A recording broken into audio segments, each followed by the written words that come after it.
on the Dallas Opera Network. You're listening to operaboxscore. Let's get ready to rumble! Wherever you are, however you're listening, it's America's talk radio show about opera. It's Opera Box Score.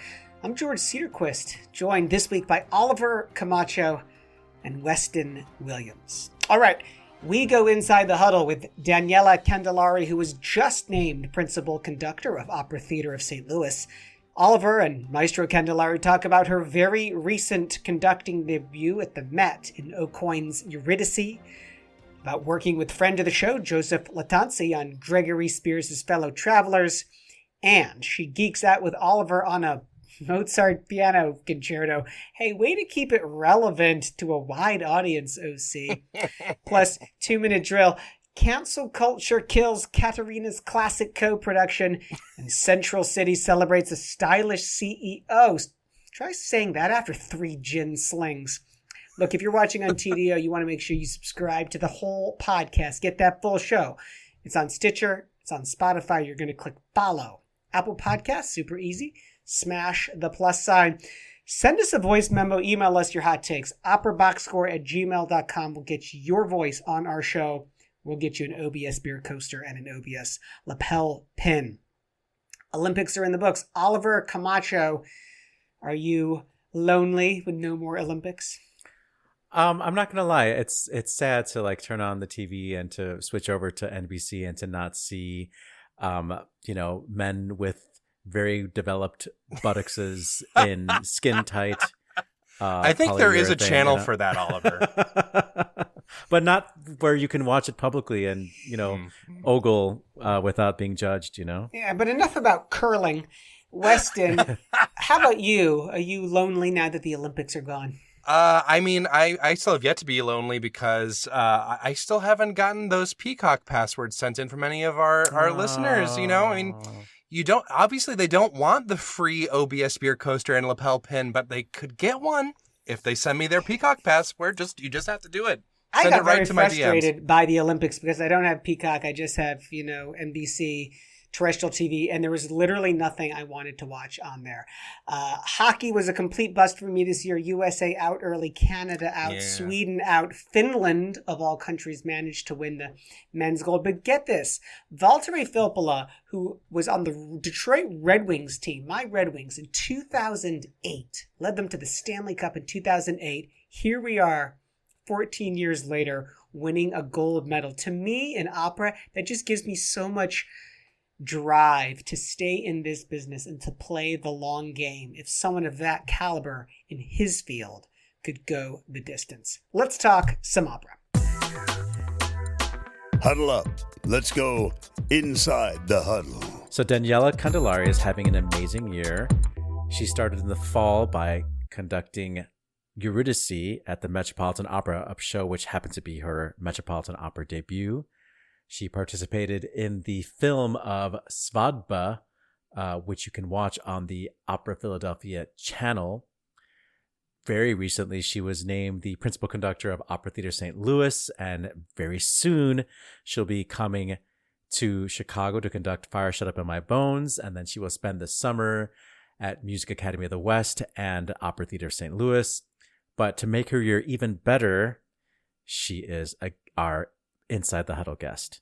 Let's listen to a little bit of her conducting the new Opera Showcase presentation of Hannah Lash's Beowulf from 2016. Here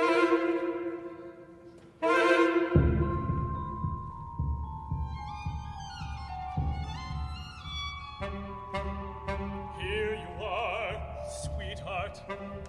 Let's take your blood pressure. Oh, hello, doctor. And time for your meds. I'm not going to take those pills. They're not the right ones. Ever since you've been giving me those pills, I felt worse. Our guest today is Maestro Daniela Candillari, who many audiences in at least New York City will have heard conducting Matthew Aucoin's Eurydice And I can't wait to start talking about Eurydice because Aaron Morley and Jakub Józef are friends of the show. And I heard Yannick Nézet-Séguin conduct this for the radio broadcast. And I can't wait till it comes on TV so I could watch it. But welcome to Opera Box Score. Thank you so much, Oliver. And please call me by my first name, Daniela. Okay, thank you. So Eurydice, this was such an approachable score. I really was listening and feeling like, oh, this is great. It's a brand new opera, but I'm getting it. I thought the text was set so well. And I thought the performance were so good. How did you feel about working on this show? I loved it. I was thrilled when I got asked to join Yannick and the whole team and work on Eurydice. I have a little bit of history and a little bit of background working with Matthew Aucoin because we worked together on Crossing when it came to Brooklyn Academy of Music in 2017, I believe. Mm-hmm. And I fell in love with his writing. It was a very unique voice.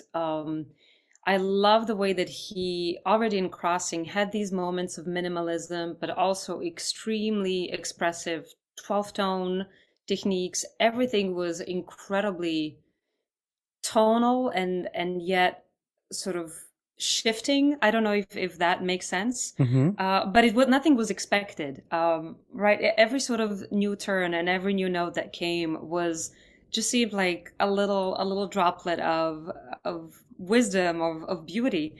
And when I got asked to join Eurydice at the Met, I mean, I think I screamed for about half an hour. Was it your debut at the Met? Yes, it was. Oh, it wow. was my debut. And initially I got asked to cover. And then later I got asked to have one show, which then, of course, the screaming continued up into the night, I think. But I was just so happy to be working on his music again and to be working on this piece. And one thing that I remembered when getting asked to work on Eurydice, there was this final chorus in Crossing where the story has ended and it was sort of an epilogue. And the way that it was staged, the chorus comes onto the stage dressed in modern day clothes. And just the layover of the harmonies, the beginning pitches of the chorus, every single time I saw that in rehearsal and in performances, I was getting teary-eyed. Mm-hmm. And I thought, oh, this is what we're in for again with Eurydice. And it was truly the sort of same emotions came back, especially with Eurydice's aria, with father dying, with his farewell, with the monologue. It was just incredibly moving, and I'm always excited when I see Matthew's piece, when I see that he's doing something new. I'm always curious, like, oh, what is it gonna be like this time? And he's a little genius. He's amazing. He's amazing. And they printed that article. I forget, it was the Atlantic or something, where he sort of analyzed the finale of Marriage of Figaro and why. I don't know if you read that, and why it's so touching. And so it's just so great to hear that somebody thinks about those things that much. Yeah. And maybe is using some of those rhetorical devices in his own, music. I think definitely, because I think harmonically, the way that, especially when he talks about Count singing Contessa Perdono, mm-hmm. I think it falls into similar harmonic structure that a lot of music that I've been touched by Matthew is. So there is definitely that sort of nod to the tradition and nod to earlier opera, to sort of where we're coming from in his contemporary writing, in his very much 21st century, yesterday modern writing. Well, Chicago audiences will know you from your two appearances with Lyric Unlimited, Fellow Travelers, and An American Dream, both shows that I was very moved by, and I wasn't expecting. So people who listen to this show know that I'm very traditional and conservative in my taste. Like, I'm like bel canto, Mozart, Baroque. If I'm feeling a little bit spicy, some Strauss. But But to go all the way to something that's contemporary, it takes me a long time usually to enjoy new music, because I have a very small brain and I can only enjoy things when I understand them. So if it's too much new, if it's too many mm-hmm. things that I can't access, then I just close down, So both of these shows were both very, in the end, accessible, and the storytelling was very clear. And I remember being very moved watching Fellow Travelers. Maybe because Joseph Lattanzi is also so good looking, but also because I thought it was just directed so sensitively, and and the music was gorgeous. So I don't know if either of those shows or something you want to touch upon those projects with Lyric. I mean, those were both very, very special projects for similar and different reasons. Fellow Travelers was, of course, my first time in Chicago, and my first time at the Chicago Lyric. There's our puppy. First time at the Chicago Lyric, and I was so excited to be there, and at the same time, I was so nervous about my work and how it was going to be received. As you know, Fellow Travelers already had a premiere in Cincinnati, I think in 2016, and then it came to New York to Prototype Festival in 2018, and then we did it at the Lyric. So there was already this group of singers that did the premiere and then did New York production, and which was essentially Kevin Newberry's production, but the performance here. And then they came to Chicago Lyric, and I felt like I was the new kid on the block with a couple of new sort of members of the cast. And I think that always that sort of mix of having a group of people who has already done stuff and then adding a couple new ones, I always find that extremely interesting in seeing how things are going to come out at the end, because there's clearly, with a group who has a history with the piece, they already know what they want. They've lived through it. And for us, we're meeting them where they are. And so we need to accelerate much, much faster. And then together we need to create our own story. So those were all sort of unknowns to me that I was just like, hoping I do a good job. And obviously I've been invited back. So, hopefully that means I did do a good job. You're doing Fire Shut Up in My Bones in Chicago, which is, I mean, maybe the most talked about opera of the past, 2 or 3 years. And huge success at the Met, and going to come to Chicago just in a couple of months. Mm-hmm. So it seems like you are, at least for Chicago audiences, this conductor who does new music with a social justice slant. That's your brand. Looks like it. Looks like it. No, but what I wanted to say about Fellow Travelers, I just remember, again, falling in love completely with the score. And Greg has this ability of also fusing this really early Baroque gestures into a contemporary musical style and finding a way to fuse them and to sort of layer them. There were moments of American minimalism. Poor sweet dog who just had a surgery, a surgery we don't like to talk about as men. Yeah. So. Yeah. So he is not living his best life right now.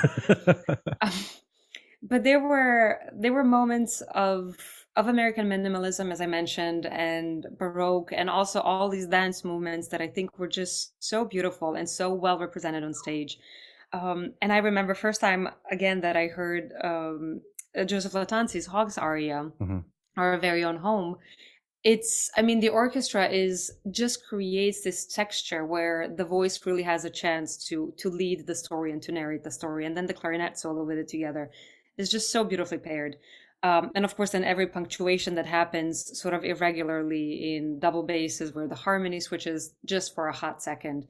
It was so beautiful. And I feel in Greg's writing, there's this, and the same as I find in Matt's writing with Eurydice, there's this element of giving the listener actually a space how they want to interpret the music, which is very much a Renaissance and Baroque style, but it's also the American minimalism has this incredibly strong romantic element to it, where I really think both of those or all of those invite the listener to be present and to sort of find interpretation for them, which is so powerful when you're participating in an opera performance. Well, I'm so glad you said that, and I really feel like you hit the nail on the head. I had no idea that Fellow Travelers that Fellow Travelers was maybe referencing American minimalism and using Baroque techniques.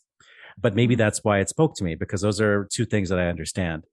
And I wish that before I had seen it, I would have heard you talk about it and just say, here's what listens for. Because I think you're actually a really good teacher. And there are these videos that are online that I think Lyric Opera produced, where you are just like opening up the score. It's like, okay, here's this, you know, and listen for this. And I always, as I also sang, I always wish that conductors would just be very explicit. Okay, folks, this is it. You may not know this show, but look for this, look for this. Here's this. I feel like we're expected to bring like all of our intelligence, all of our musicianship to every job we do. And sometimes we just need to be told, you know, here's what it is. And let me make it simple for you. This is what we're breaking it down to, you know? Well, you know, I started out as a pianist, and I think a lot of my classmates who were really, really incredible and exceptional pianists, and I would always look up to them for their piano artistry. You know, a few of them would always criticize me because I was quite a nerd, and I loved counterpoint. I loved music theory. I loved doing harmonic analysis, structural analysis. I mean, if the course was not even in our credit list, I would still take it because I was extremely interested in that. I wanted to gotta get your money's worth when you're at school. Yeah. Well, in Austria, I didn't have to pay, so you know there was that. But I always had this really strong curiosity of why certain things work and why certain things are the way that they are. And I wanted to get into composer's mind to understand why they wrote what they did. And so I always had this really strong analytical mind in figuring out beyond what I see that is in front of me, why is it there? And sort of how can I make it, how can I put it back to its most granular cell? And, you know, every piece starts with a motive. So what is the motive that we're starting with? And how does that then translate, and how does it tie the whole piece together? So that was always part of my brain and what I was really interested in. Have you ever gotten any pushback from a composer who maybe didn't even realize that they were doing something that was like referencing something else? And no. Okay. No. Okay. All of the composers that I worked with have been such amazing collaborators and colleagues. Okay. And I learn from them every single time. Every single time there's a new score in front of me and there's a conversation to be had with the composer, I sort of feel like a kid in the candy shop, and I feel like I'm learning all about music from scratch. So you are definitely, it seems that you are like really voracious about knowledge. Do you try to instill this in your students at Music Academy of the West and Juilliard? I try. The thing with teaching, I never really considered myself a teacher, but I think we all are. I think no matter what we think, we all teach something to someone. And my upbringing, my musical upbringing and my musical education was really, really strict. I studied in Austria. I started school I started playing piano when I was 5 with my grandmother. Then I started music school when I was 6. And when I was 15, I started university in Austria, which was a very different system. I grew up in Yugoslavia, and we had a very strong Russian tradition of especially piano playing. And so that was sort of that one school. And then I went to Austria, to the country where Second Viennese School took place. And that had to be a quick adjustment for me. And so all of my studies, everything that I did was really quite strict. And I think that maybe I was annoying my professors a little bit because I always wanted to do things that nobody else was doing. Like for my master's recital, we had to play a concerto. And I was playing Mozart A Major Concerto 414. Oh, yeah. That's number 12 with the beautiful second movement where it's the overture of J.C. Bach. That is my favorite one. I cry so much. Oh my God. So I'm so glad to hear that. But, you know, I mean, traditionally you would play piano concerto with another pianist playing the orchestra part. And I thought, God, that sounds like not so much fun. So I asked my professor, I said, I have this amazing string quartet that I've been working with. We were piano quintet at that point. Yeah. But I said, I have these amazing musicians that I'm working with, and we know each other, we like each other, we play a lot. Can I sort of recruit them and do the Mozart piano concerto as a string quartet? Yeah. And she was like, ooh, you know, like we need to check about that. And I know it got approved because I ended up doing it. But but I feel a lot of people were also just like, why are you doing this? So anyway, so all of this is to say that what I really enjoy in teaching and why I enjoy working with students and with young singers is that I love the curiosity they come up with and they come to us with. And I don't think I have all the answers, but through their questions, it challenges my thinking and it challenges my interpretation. It challenges sort of my knowledge. And I think, again, we start creating this dialogue. And I think it's so important to give students a space to try things out. And if they need to fail, wrong and strong. If they're going to succeed, it's going to be a collaborative effort, and they're going to come out much more defined artists at the end of the day and at the end of their journey, wherever they may be. So I really think teaching is something that teaches all of us and keeps us curious, keeps us interested in what it is we're doing and how can we further the art, and sort of, what is the youth of tomorrow thinking about? What are their concerns? I want to hear about that. I want to be part of that conversation. So getting back to Santa Barbara will be the second half of your summer. And we all just learned, and maybe that's even the reason why you're here, that you were named the principal conductor of Opera Theater St. Louis, where you'll spend the first half of your summer in this new role. First of all, congratulations. We love OTSL over here. And I'm just excited to see how you will help Andrew and I forget the artistic director's name, Jim Robinson, shape this company. Obviously you're excited, but your first show is going to be Carmen.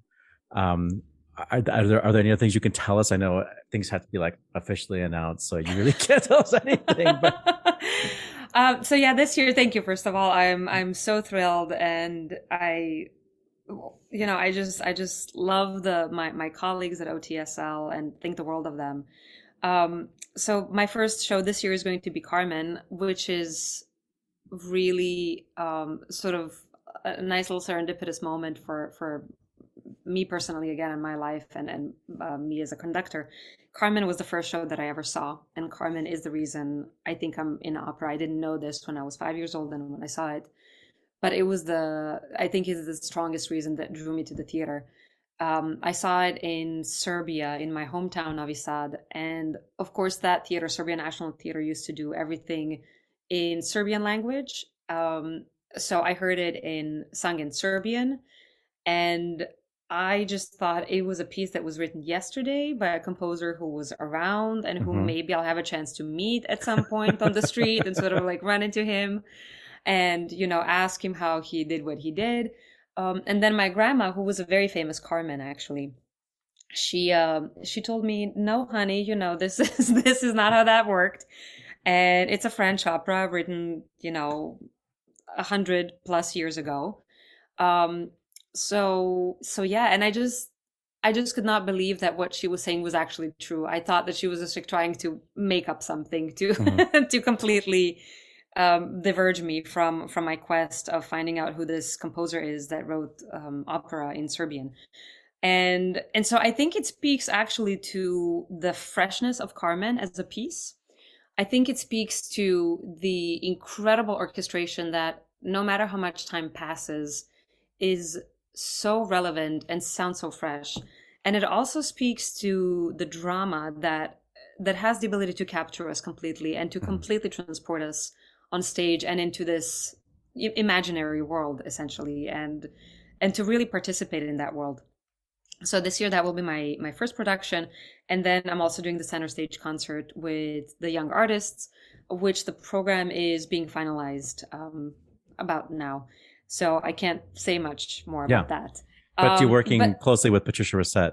Yes, I'm working closely with Patricia Rosette, and Jim Robinson as well. Jim and I are on the phone pretty much every second day about questions that I might have. Of course, this is a new role for me. So I want to learn the company the best way possible. Yeah. And, having Jim there as artistic director and sort of helping me navigate through my process, it has been incredibly helpful. And of course, Andrew Jorgensen and everybody at OTSL, the entire staff. But what I'm really excited about with young artists and with the students that we're getting this year and I think this sort of goes back to teaching and finding your own artistic voice, is just the amount of different directors and stage directors they have a chance to work with over a really, really short period of time. So we're there for 2 months. They get to experience 4 shows. This year, it's 3 different styles, 2 are Contemporary Awakenings and Harvey Milk, of course, with different composers that also have a very different artistic visions and voices themselves. And then we do Mozart and we do Carmen. So, I mean, in 2 months, they're getting this massive exposure to different styles, to different stage directors, to conductors, and then plus the center stage, which also is going to be a variety of repertoire for them. And of course, singing with the St. Louis Symphony, which is one of the greatest American orchestras. I think it's such an invaluable experience for young artists where they can just learn so much in a short period of time.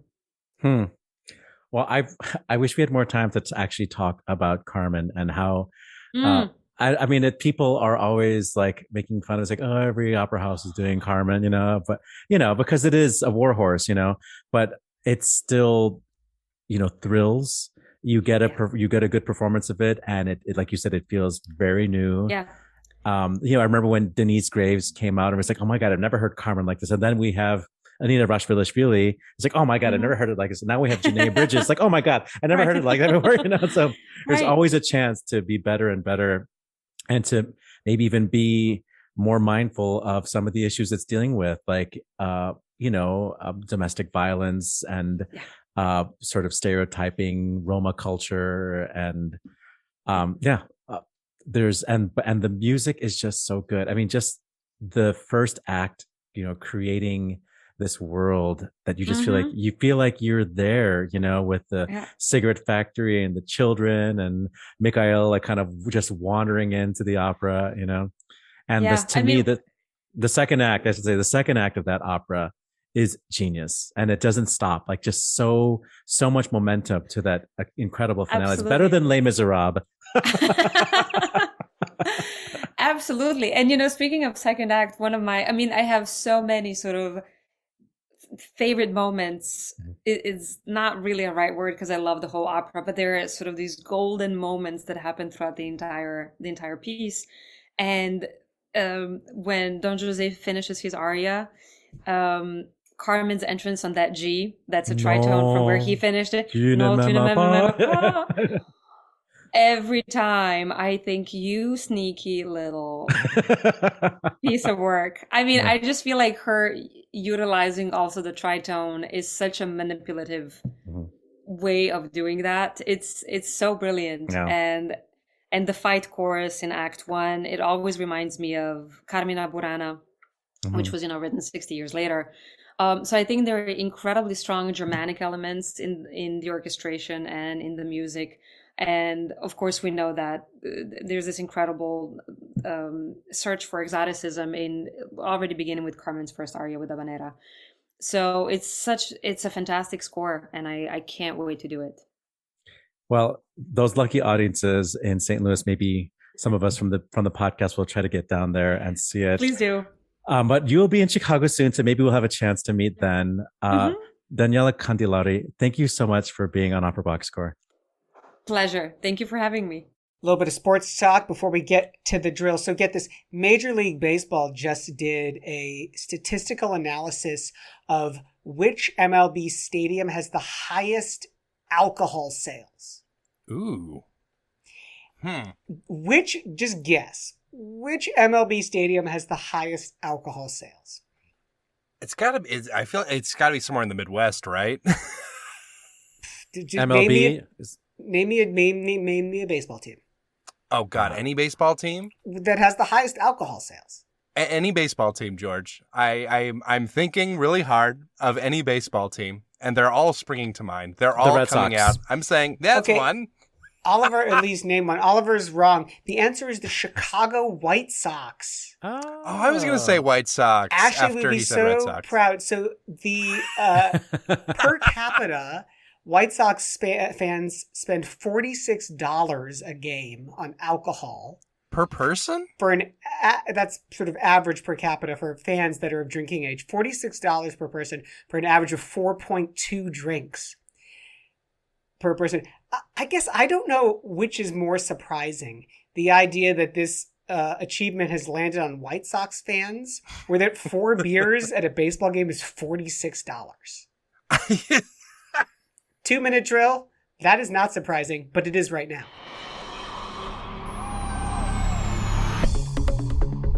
This just in, the 2-minute drill. All right, listen up. Here's everything you need to know what happened in Heggie land this week.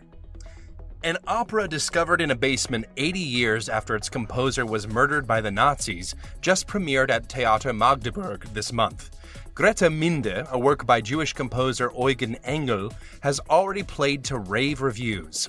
"We kept his papers in a trunk for years, but it was too painful for my mother to take them out," said Jan Agi, Engel's granddaughter. "I always knew there was an opera score there." London's St Pancras railway station will become an opera stage for this year's International Women's Day on March 8th, with train-themed micro-operas created by women composers and librettists. The experience, commissioned by the Royal Opera House, is based on story ideas from the train-spotting public. Toot toot! Leipzig Opera has cancelled Katherina Wagner's production of Lohengrin, which was due to start rehearsals last week. The reason given by Leipzig's intendant Ulf Schirmer for the abrupt withdrawal was, quote, technical difficulties with the stage design. Wagner said, quote, "We were all very much looking forward to the completion of this new production that had already been rehearsed in Barcelona, a production rescheduled in Barcelona for 2025. The Bavarian State Opera has postponed the opening of Peter Grimes. The company noted that, quote, due to several corona cases in the technical and artistic departments and the associated high number of contact persons, the premiere will be postponed to March 6. The production stars friend of the show Rachel Willis Sorensen. Cincinnati Opera has been awarded a $1.3 million grant from the Andrew W. Mellon Foundation. The grant will provide funding to commission new operas celebrating the Black American experience and includes $500,000 designated to funding the continuation of Opera Fusion, new works. In trade news, Ravinia has just extended Maren Alsop's contract as chief conductor through the summer of 2025. For the 2022 season, Alsop will inaugurate the Breaking Barriers Festival, a series that celebrates the diverse artists and leaders helping classical music grow. And in more Alsop news, PBS will be airing the documentary The Conductor in late March. Win. Canadian singer, conductor, and friend of the show Barbara Hannigan has just been named the first ever London Symphony Orchestra Associate Artist, an appointment for the next 3 years. Hannigan says she is, quote, thrilled to accept this appointment, developing and performing beautiful and fascinating programs with my colleagues at the LSO. This collaboration gives me a lot of energy and inspiration, eh? Pamela A. Pantos will be the next president and chief executive officer for the Central City Opera, serving as the company's managing director, chief administrator, and community ambassador. And on this day, February 21st, in 1632, was the first performance of Stefano Landi's Il Sant'Alessio in Rome. In 1744, Handel's oratorio/opera Semele premiered in London, and just 5 years later, his oratorio Susanna premiered. In 1836, it was the birth of composer Leo Delibes, best known for a duet from an opera called Lakme. In 1857, tenor Nikolai Figner was born in St. Petersburg. He created the roles of Hermann in Tchaikovsky's Pique Dame and the Count Vodemar in Tchaikovsky's Iolanta. In 1886, it was the first performance of Modest Mussorgsky's Kovanchina. In 1874, the Italian-based baritone Vincenzo Resquillian was born, who created the roles of Bello in Fanciullo del West and Pinello in Gianni Schicchi, 2 operas by Puccini. In 1907, A Village Romeo and Juliet by Delius was premiered in Berlin. In 1940, tenor Heinz Sedgwick was born in Vienna. He sang in the premiere of 2 operas that Weston knows and loves very well, Schnittke's Gesualdo and Krenek's Kehrhaus St. Stephan, but is also on one of my favorite recordings of The Abduction from the Seraglio. And on this day, February 21st, in 1961, Marilyn Horne and Joan Sutherland made their New York City debut in a concert performance of Beatrice di Tenda for the American Opera Society. And that's your 2-minute drill.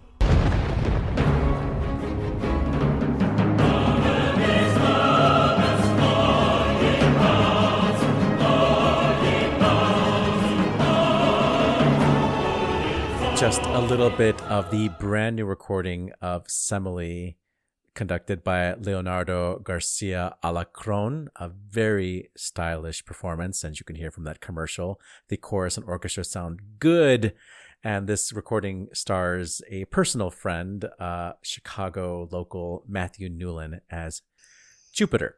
Newland, good friend of mine. Yep. Yeah? Yes. Yes.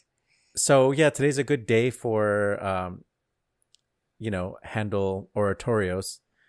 Every day is a good day for Handel oratorios, Oliver. There's enough Handel oratorios for every day in the calendar. Semele, famously, it's had many accolades throughout its life in the canon, but one of its biggest accolades was making it to the finals in the OBS European bracket. I remember it well. Oh my gosh. Championed by Matt Cummings. Gives me the shivers. Hey, look, send us a voice memo. Email us your hot takes at operaboxscore@gmail.com. On this week's 2-minute drill, you're going to get an OBS beer coaster and an OBS lapel pin just for sharing your own hot take. Weston, let's go back to the top of the drill. Rediscovered opera. You are excited about this. Why? I am.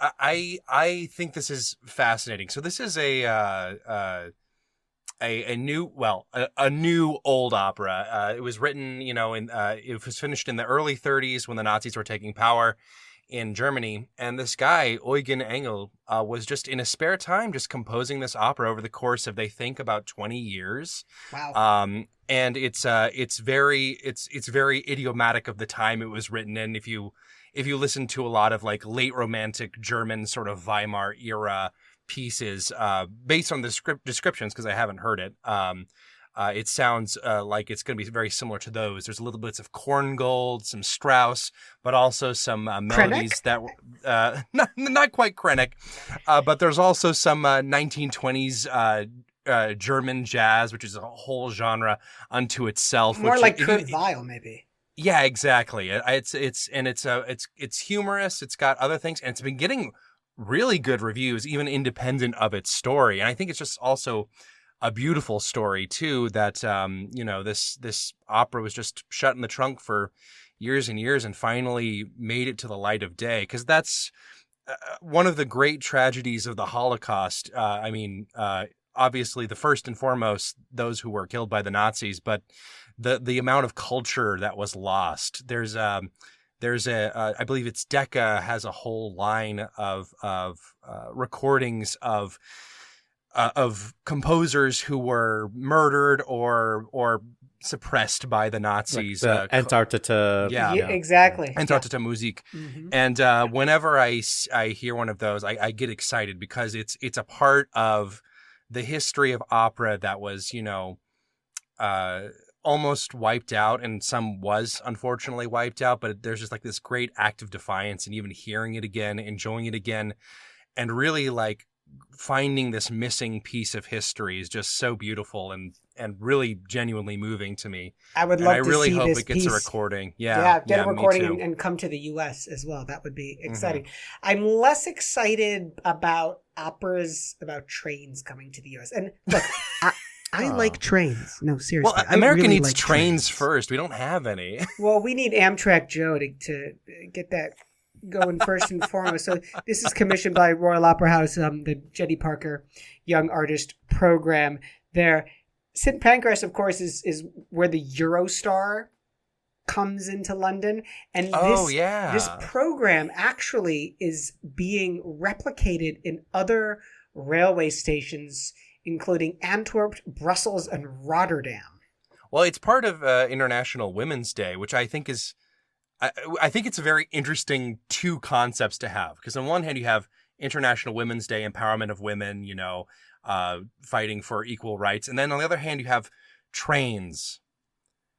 And that's just a strange cognitive dissonance to me that I don't fully understand. Well, but I So, I mean, I applaud these things. I think sometimes those spaces are very cool and actually acoustically very interesting. yes. But that was a kind word. Yeah, you're subjecting people to something they didn't ask for. You know, Well, that's kind of the train experience. You know, you get on and someone's got a trumpet blaring in your ear. No, That's I'm happened to me assuming many this is times. like on the platforms. It's not It's on the actual platform, train. Yeah. And there's going to be people who are just like, get out of my way. I'm trying to get to my thing. And like, you know, and I don't know how much storytelling can you do. And I don't know how much time they have between the noise of incoming and outgoing trains. I mean, I know that they can look at the schedule and figure it all out, but Maybe it's part of the orchestration, you know. You how much story can you actually tell piano, in that amount of time, you know? Trumpet and a full Amtrak, you know. Yeah. You know? I am confused about the acoustics. I'm not quite sure how that is going to play out. All the pieces themselves have to do with people on trains, missing passports, the passage of time. Well, it's all supposedly true stories that have happened to ROH fans who have gone there on the train and something has happened. And I think it'll honestly be a lot of fun. I think that opera is one of those art forms, like Pierre Boulez said, we need to like move it out of opera houses to keep it alive and thriving. I think it's a fun concept, even if I don't think fully it's understand. really cool. I just don't know how it relates to International Women's Day, aside from the fact that it's going to be women composers and librettists. So. It's sort of like, dear Playboy letters, I was on a train in Sweden the other day.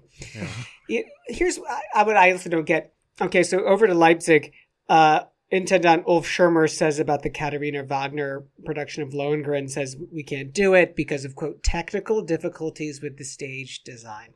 So in sports, that would be like saying, well, this player is not playing because they have an undisclosed upper body injury. Like, it's the most generic milquetoast answer you can ever But get. apparently catastrophic enough to cancel it like right before rehearsals were supposed to start. No. Right? Nothing is that catastrophic. You don't get that close to production and suddenly realize that there's technical difficulties. This stuff is figured out months and years in advance. Right. A show in the middle of a season in February, that show typically would be teched over the summer. When the singers aren't there, and this is how they do it at the Met. The shows are teched in the summer. So they wouldn't have known months ago if there were technical problems. So this is some sort of management speak for a clash of personalities. This is the anti-International Women's activism, you know?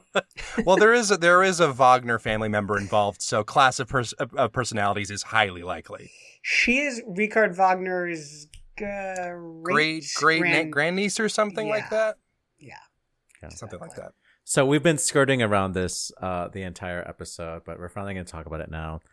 Jake Heggie did not ghost us, and Jake Heggie does exist. He is a real person. I know that there are a few of you out there who remember the lost episode, who listened to it live. Oh, the lost episode. And we were supposed to have Jake Heggie on today, but his schedule changed and he was unable to join us. But so if you're exist. able to get Jake Heggie on the show, we will give you 2 free mug pins and beer mugs, beer, whatever we're giving away. And Weston will give you Peacock credentials. I will buy you Peacock if you can get Jake Heggie on the show. I mean, I think it worked out. We had a great guest, obviously, but Jake Heggie, if you're out there, we miss you. Oh. Let's wrap this show up. Good call.